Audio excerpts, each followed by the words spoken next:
All righty. Hello, Rob. How are you doing today? I'm good. It's a good day. It's been a good day. Good to hear that. Now, is the sun still out where you're at? No, it just went down. Oh, okay. I just thought it would be. You're in California, right? Yep, Los Angeles. Yeah. More specifically, Inglewood. Where? Inglewood. Inglewood. Oh, Yeah. wow. I've heard songs about that place. There's also a new movie that I just watched called She Ball with Nick Cannon, Chris Brown, and Birdman. And it takes place in Inglewood. Interesting combination of people. Oh, it's an interesting movie. All righty. What is it called again? She Ball, like basketball, female basketball Oh, player. okay. Yeah, it's Interesting. a thing. Yeah. We're completely off topic, but yeah. So you're from Inglewood. Just tell the people a little more about you and like what you do. Shoot. I'm a person. I'm a human being. I live on Earth. Okay. That's a good place to start. I'm a father. I'm also a facilitator by trade. The title that I've been given and kind of use now is I'm a communications coach. I help people get to know each other better. And I also mediate conflicts when people who kind of know each other a little bit or think they know each other really well experience some conflict. So I help them talk it out, talk through it, make decisions on what they need in order to move forward. And sometimes moving forward looks like closer, and sometimes it looks like different directions. So I do all that good stuff. Communications. What made you want to get into that? What made me want to get into communication, coaching? I was doing music. I was a R&B, hip hop, R&B mostly though, writer, producer, creative, thinking about the business and the creative behind the scenes, investing energy and time and money into other people. And the way that I put money in my pocket was working for nonprofits, doing something at the time that was called human relations. So human relations used to be thinking about identity and culture before the anti-oppression stuff that's going on in the world right now, specifically in America. We would do workshops and trainings for schools, school staff, students, parents, companies, hospitals, police departments, looking at prejudice, stereotype, discrimination, and oppression. So coming up with curriculum, finding ways to help people get to know each other better, doing a lot of team building for companies and stuff like that. That is where my skill set comes from. Okay. I was trained and I was able to like shadow some really dope small group and large stage facilitators. And I enjoyed it. I was really good at it. And as the work kind of evolved, music went well, but it died. And I was like, I'm not going to continue to do this thing. Let me do this other thing. And then I'll do another thing over there.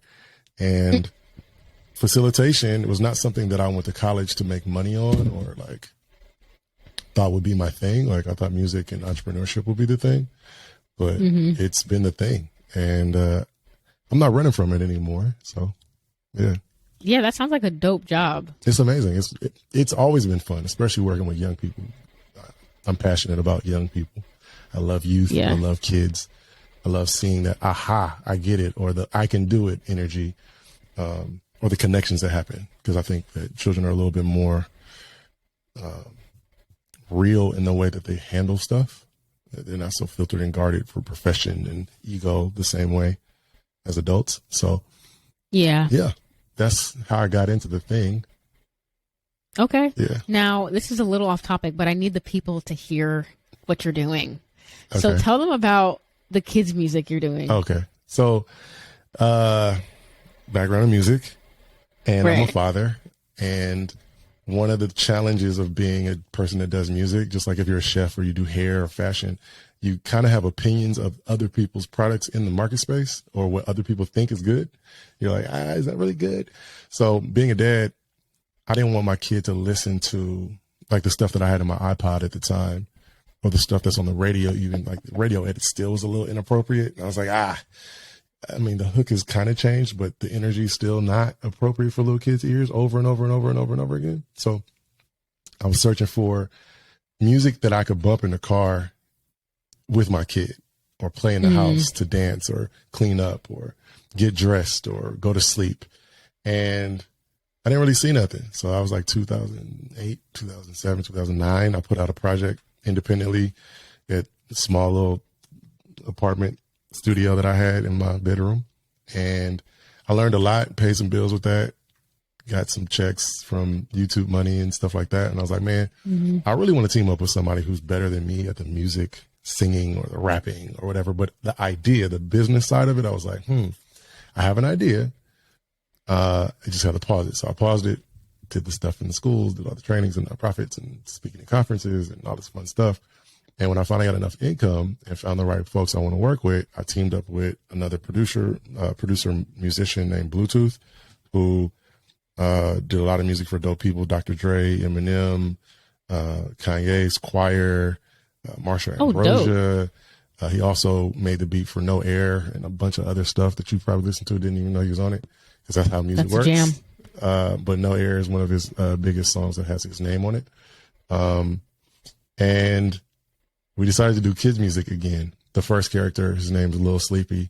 The idea is that lullabies and nursery rhymes for the calm down time in your life, like maybe it's time to take a nap, or it's time to go to bed, or time to relax.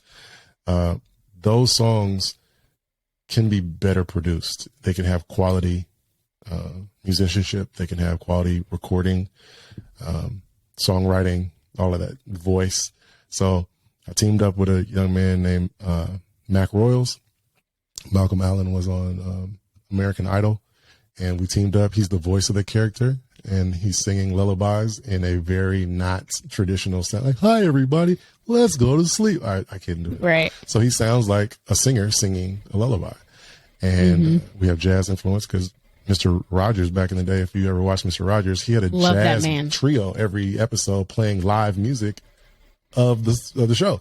So we have jazz influence in it. There's R&B of different genres or styles of R&B. Each song, we decided to really make it a thing. Like, not just, let's play it just like the exact same version we've heard over and over again. We played a little different. It's sung a little different. And there's a whole vision. I have a puppet that I learned how to make sewing on YouTube and puppet making on YouTube. Yeah. Yeah. Thank you for checking that out.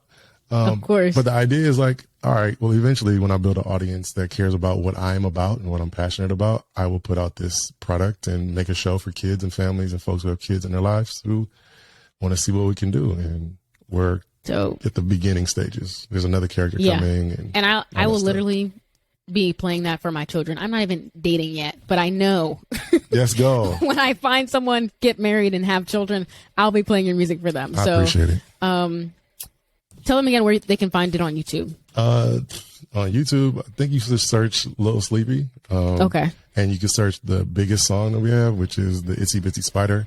It's kind of in the rendition of like what R&B sounded like in the early 2000s, late 90s with Joe and Tyrese and those type of R&B songs. Like, oh, I like it. Like that vibe is what we did with the Itsy Bitsy Spider. But it became a positive song, like a message of like, if you get knocked down, if the rain knocks you down, the sun comes back out again, get back up and climb to the top like the spider did in this old classic song.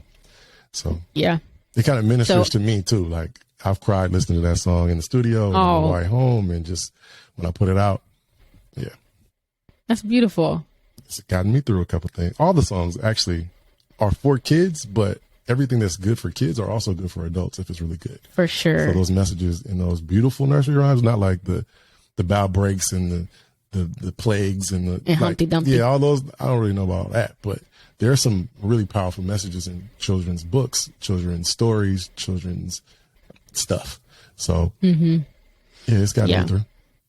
And you guys may think this is off topic, but you need to hear it. So that's why I for sure wanted to mention that. Thank you. I appreciate it.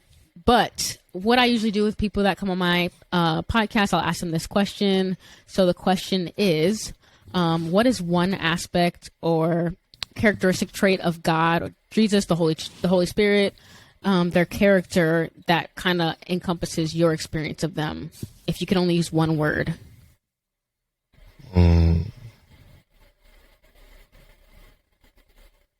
I want to be honest, so give me a second. I mean, the first answer is love, but I mean more specific. Well, I mean, you can talk about that. What's that mean to you? Like the loving patience of, I know who you are. I know where you are. I know where you were. I know where you can get to. And there's like this optimistic energy of, you can do it. I will help you. There'll be parts that we could do it together. The parts that you need to get right, the things that you need to learn, the things you need to start doing, the part that's your responsibility. I will have patience for you. I won't give up on you. I won't turn my back. That kind of stuff. That's beautiful. I like it.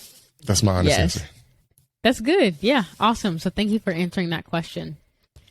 Alrighty. So we're going to be talking about questions, conversations to have while you're dating. Yeah. Or while you're dating, before you're dating, all those things. Why do you think this is important for us to talk about?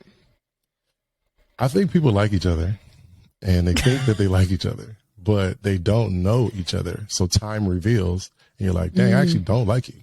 I don't like that you think like that. I'm not into what you're into. Because conversation allows for understanding to grow. And I think understanding is a part of love. If I love you, but I don't know you and I don't understand you, then my love is potentially harmful, toxic. It's limited or limiting. So I believe that we should be having conversations. We should be building friendships and connections in a healthy way. So helping people have these conversations, kind of like what I do or have done in my career of like facilitation, is what this content is and how it's becoming more than just videos. Like I have other things that I'll be doing in 2022. But yeah, that's why it's important. Yeah. And I definitely found you on TikTok through your videos and you said some good stuff. So thanks. We're going to go ahead and just kind of outline some questions or conversations that you guys should be having in dating relationships, even like, I guess probably all throughout your, your, I guess, we call it the talking stage, but then dating and then, all throughout those stages. I actually divided into 3 different stages.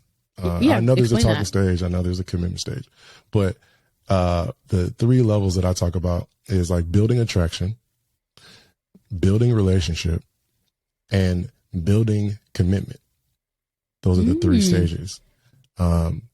Because in the beginning, if I'm getting to know somebody or they're getting to know me, we want to get to see each other and like each other. The like is really important there. What we get to know about each other, what we show each other, that stuff, those experiences, those moments. Building the relationship is how we relate to each other.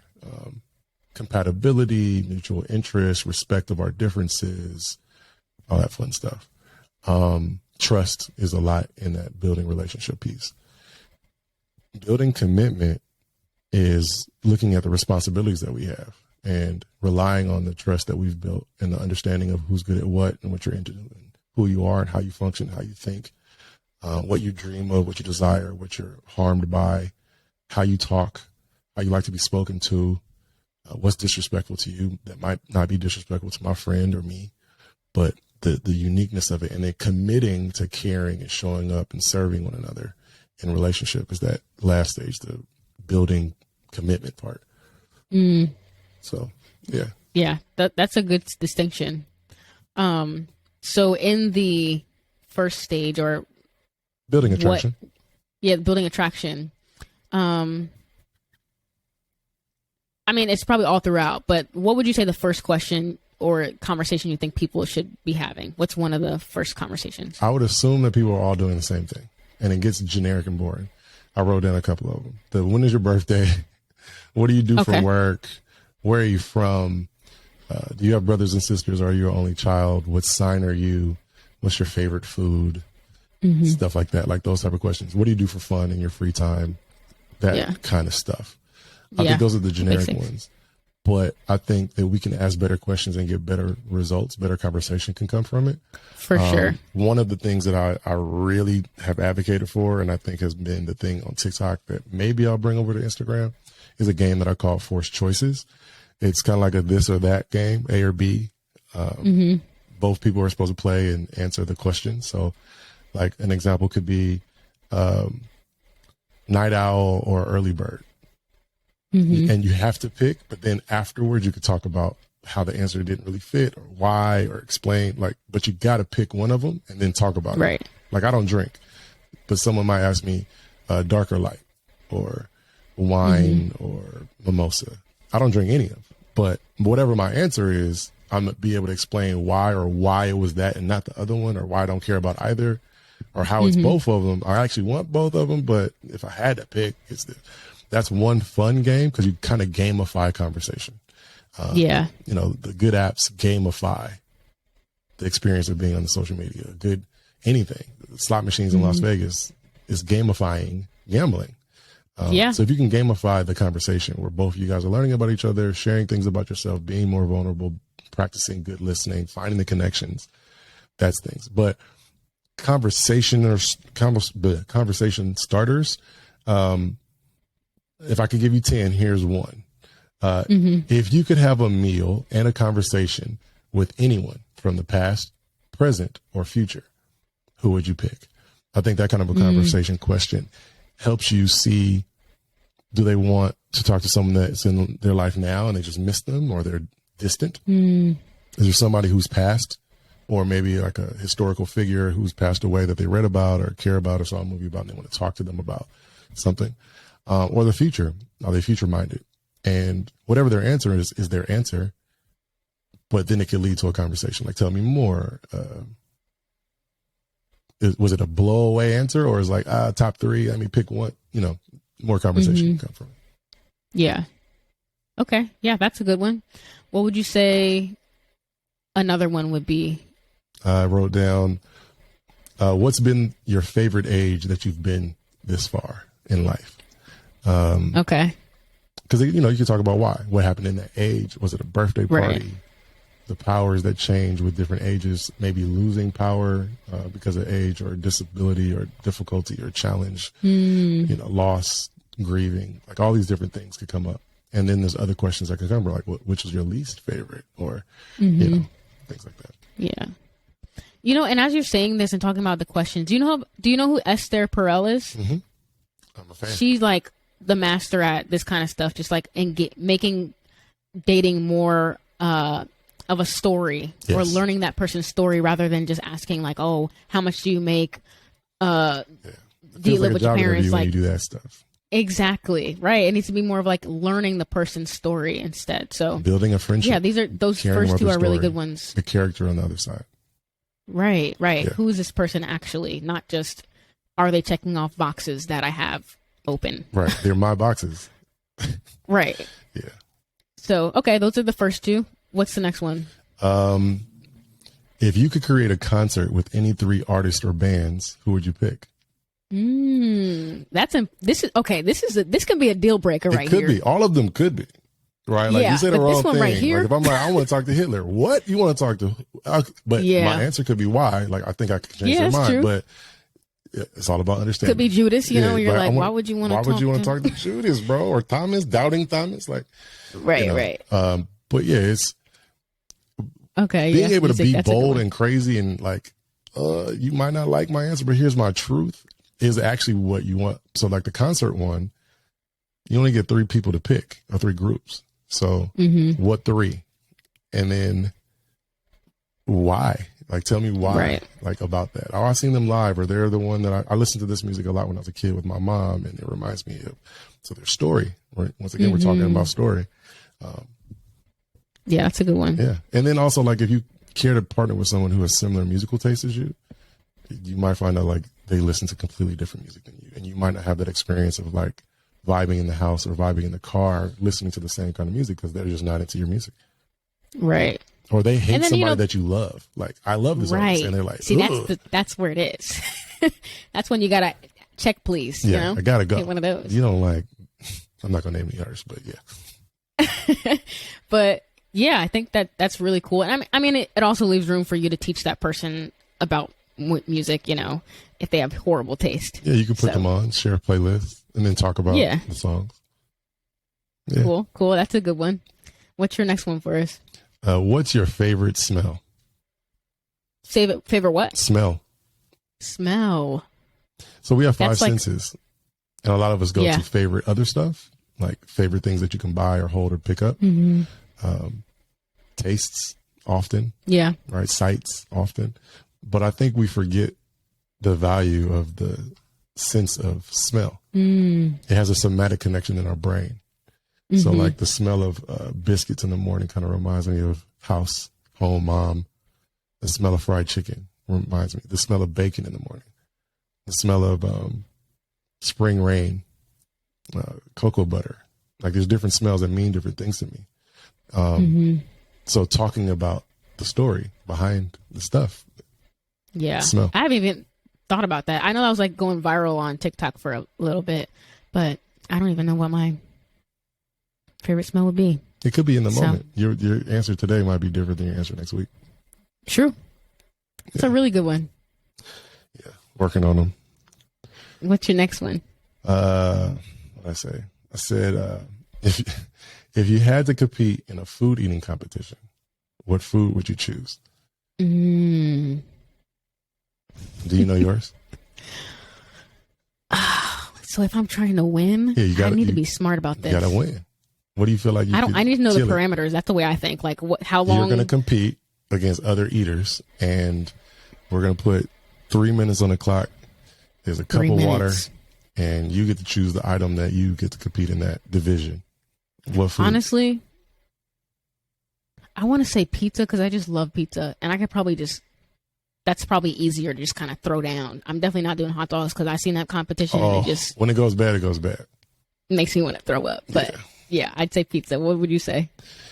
I'm going chips if I can really be like specific. That's a cop out. Doritos, I will smash the Dorito competition. Anybody can eat chips though. That's easy. Not everybody can do it like your boy.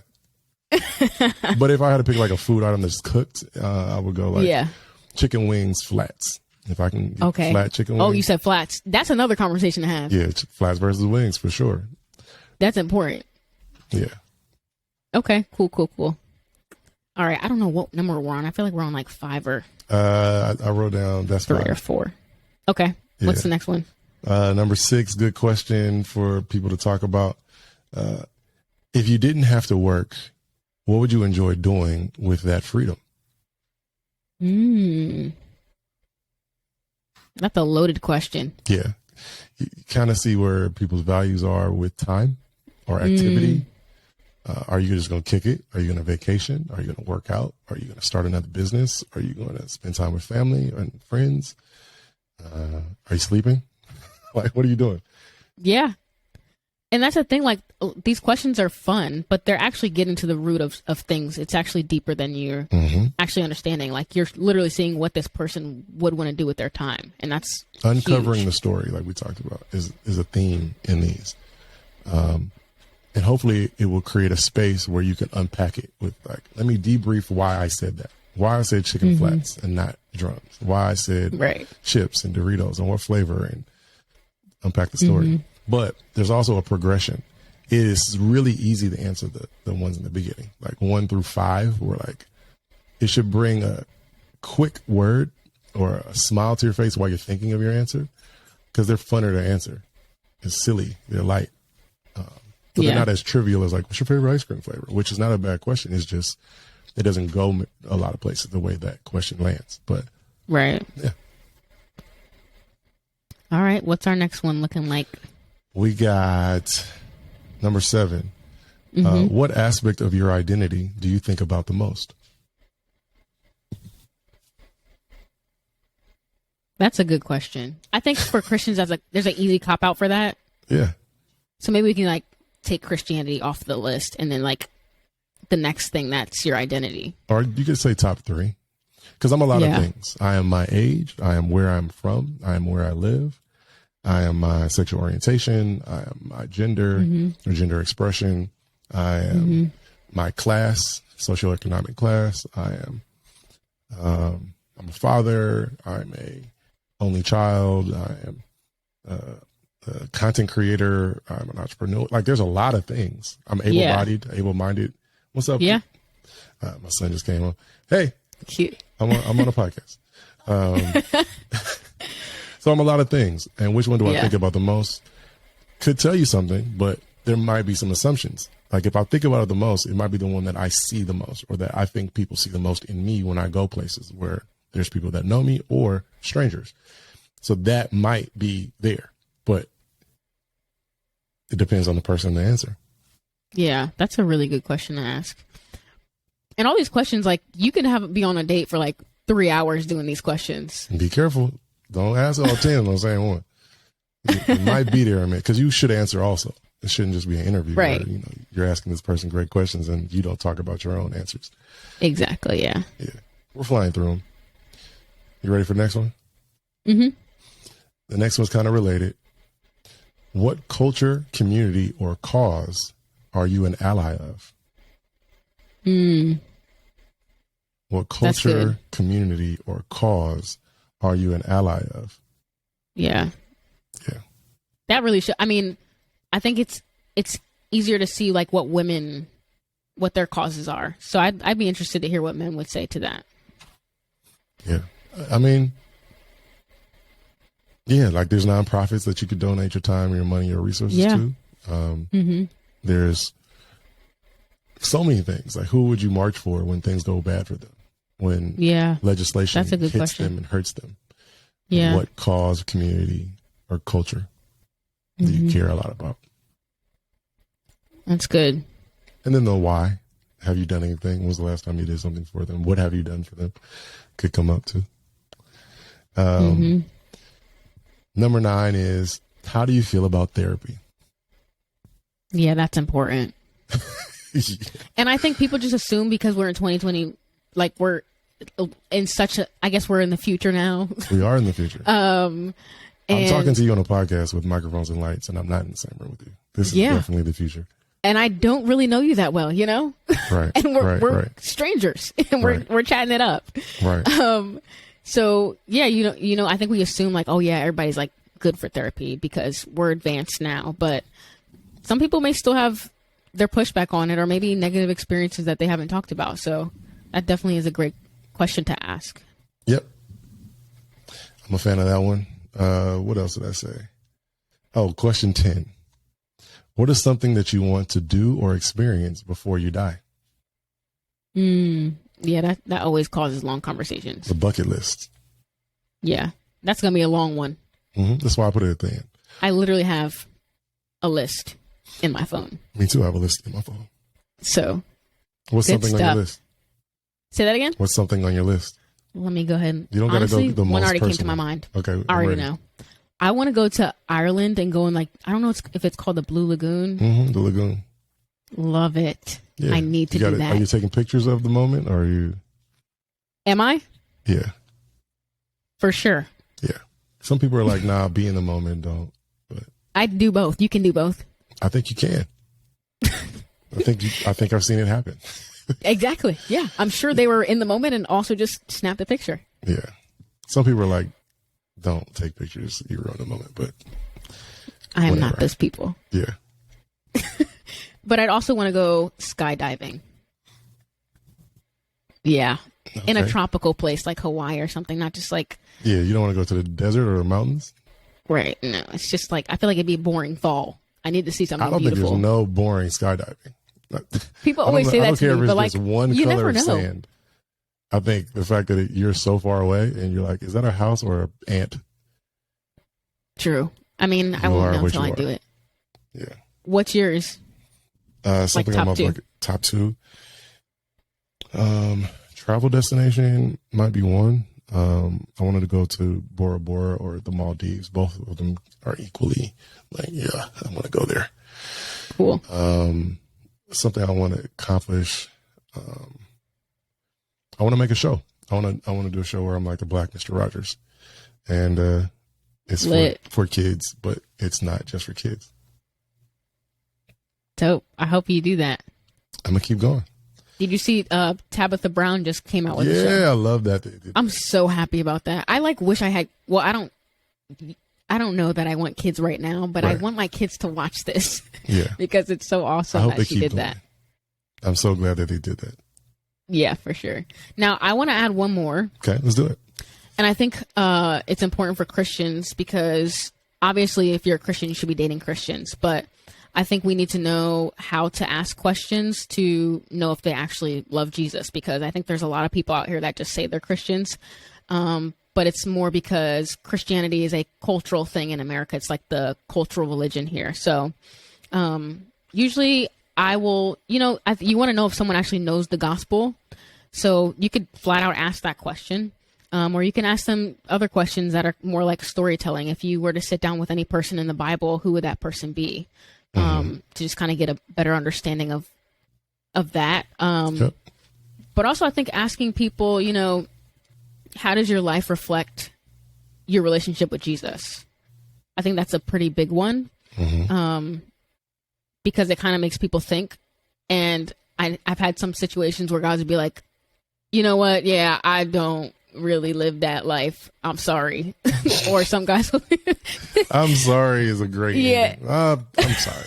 I lied. I just thought you were pretty. Yeah. Other guys that have like guessed the first book of the Bible, I've talked to them, my podcast listeners, about that before.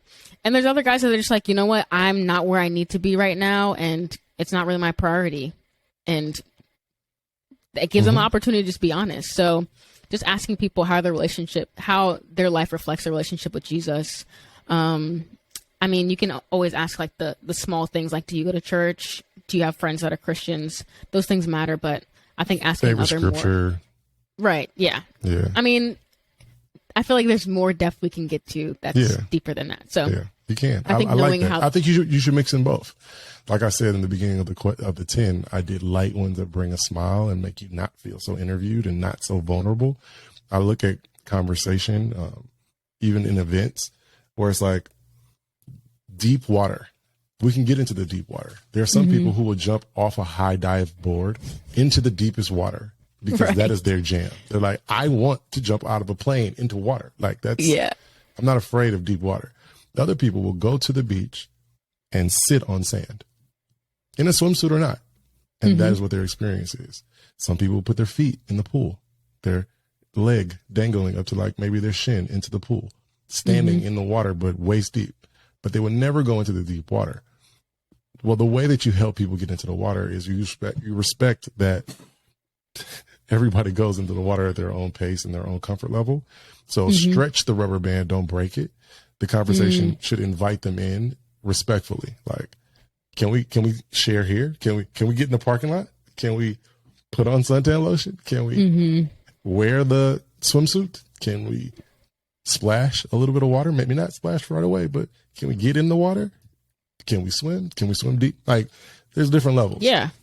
And then somebody's going to be like, well, I'll never go deep. And that's fine. You can go jump off the high dive. Right. Or that's fine. I'm going to head out. Yeah, I'm going to leave you. Right. And I think that's really cool. That's important to say, too, because I feel like Christian women, or just Christians in general, we kind of rush into relationships sometimes and don't allow things to progress at a normal speed. So I think that's important, just kind of parking lot to deep end. There's a wide range of people, and just asking if they are willing to go further with you. If not, then no.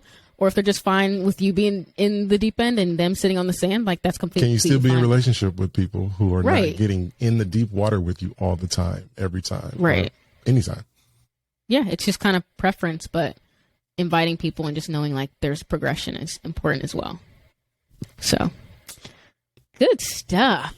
So if there was only like one thing that anyone would ever remember from this conversation we had, what's that one? What would you want them to remember if there's only one thing?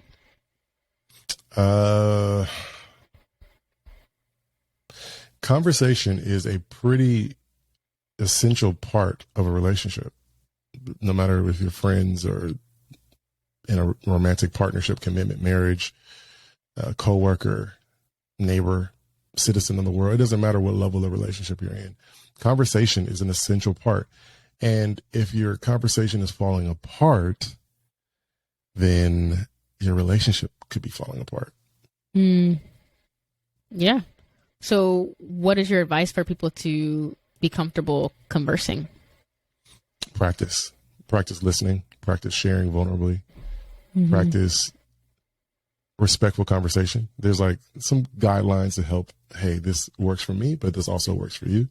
It just takes practice. Like, I'm a pro, I'm an expert at conversation, but I still suck some days in some topics. We're human. With some people. So, it takes practice. Yeah, that's good. And I just think remembering like, it's not always going to be the outcome you want when people respond to you. Like, you can't like prepare the conversation before it even happens. Right. So just allowing the conversation to actually happen in It's real time. It's a great book. It's a great book. The 4 Agreements. One of the agreements is take nothing personal. Your answer is your answer. It has nothing to do with me, and it should not be offensive to me unless I choose to make it offensive. Like, everything that's offensive is a choice. Yeah, I don't have to be That's offended. hard to hear, but yeah. And I also don't have to judge you for it. Like, because you answered this, I now feel this about you. Like, it's not, I just want to know, and I want to understand, and I want to care and connect with you where I can. Maybe there might be some deal breakers and red flags and yellow lights and whatever else, but for most stuff, talking about it to understand is the goal. Yeah, Building that's understanding and care and empathy, kindness. Because one of my answers is going to hurt your feelings or make you go, what? Why? What? Why not? But if it's my answer, it's my answer. Yeah. It's my truth, my perspective, my experience. And I think the key word is understanding, because a lot of the time we are listening to respond instead of to understand. So that's important. Yep. And that made me think too, like, you know, when we do date people, like, you don't have to feel like it was a loss if the relationship doesn't happen. Like, you just got to understand a new person and have this conversation and just experience conversation with somebody. And I think that's awesome too. You kind of learn what you don't like, what you like about people too. It doesn't have to be a loss or anything like that. It can just be an experience you had with somebody. And the experience could be a gain, even if it's like there's not going the way I wanted it to go, or I hoped it would go, or we planned it to go. That experience is actually valuable. Yeah. So it's the journey that matters, not the destination, as people say. That's what they say. I haven't lived that long to know, but it makes sense now. Yeah. That's dope. All right. Well, thank you so much, Rob, for coming on the podcast. Where can the people find you? I'm on the social medias. So Mr. Howard 365 on everything. Okay. Instagram, Facebook, TikTok, YouTube, LinkedIn, Cash App. My website is mrhoward365.com. You can buy merch. Oh, this shirt is on.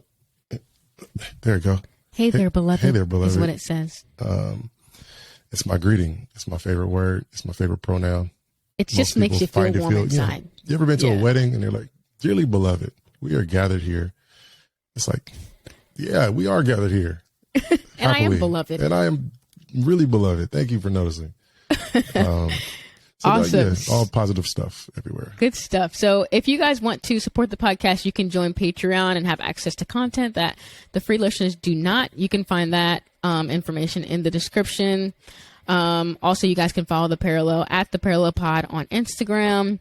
And remember to always speak the truth in love, guys. Bye. Bye.